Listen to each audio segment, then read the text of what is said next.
Bonjour encore une fois mes chers élèves.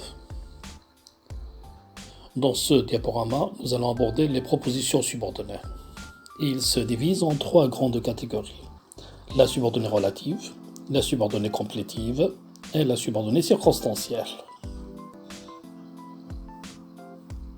Considérons maintenant chaque catégorie à part. La subordonnée relative. Cette subordonnée se rattache à la proposition principale à l'aide d'un pronom relatif qui, que, quoi, dont, où, lequel ou ses dérivés. Elle dépend d'un nom ou d'un pronom de la proposition principale. Par exemple, j'ai mangé une pomme que j'ai cueillie dans l'arbre. Dans cette phrase complexe, nous avons une proposition principale. J'ai mangé une pomme. Et une subordonnée relative que j'ai cueillie dans l'arbre.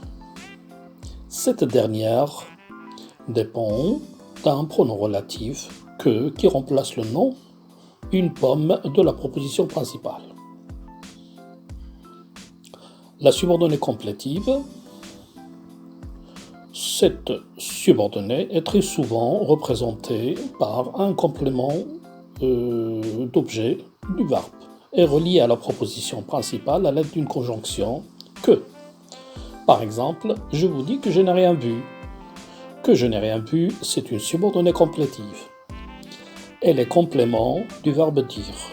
Je vous dis quoi? Je vous dis que je n'ai rien vu. La subordonnée complétive ou relative. Considérons deux phrases complexes. Elle écrit que tu vas envoyer une lettre et elle écrit une lettre que tu vas envoyer. Nous venons de constater qu'une subordonnée complétive représente un complément du verbe, de la proposition principale. Pour ce qui est de la subordonnée relative, elle sert d'un complément du nom ou d'un pronom qui la précède. Dans les deux cas, nous avons deux subordonnées introduites par que. La première subordonnée, que tu vas envoyer une lettre, est reliée au verbe écrire. Elle écrit quoi? Elle écrit que tu vas envoyer une lettre. Donc, c'est une subordonnée complétive. Que, dans ce cas, c'est une conjonction. La deuxième subordonnée, que tu vas envoyer, est un complément du nom lettre. Elle écrit une lettre. Tu vas envoyer cette lettre. Ainsi, il s'agit de la proposition relative. Et que dans cette subordonnée est un complément relatif. Faites attention à cette distinction. C'est une construction syntaxiquement très différente. Par exemple, l'emploi du mode, l'indicatif ou le subjonctif, l'accord des participes passés dans les temps composés.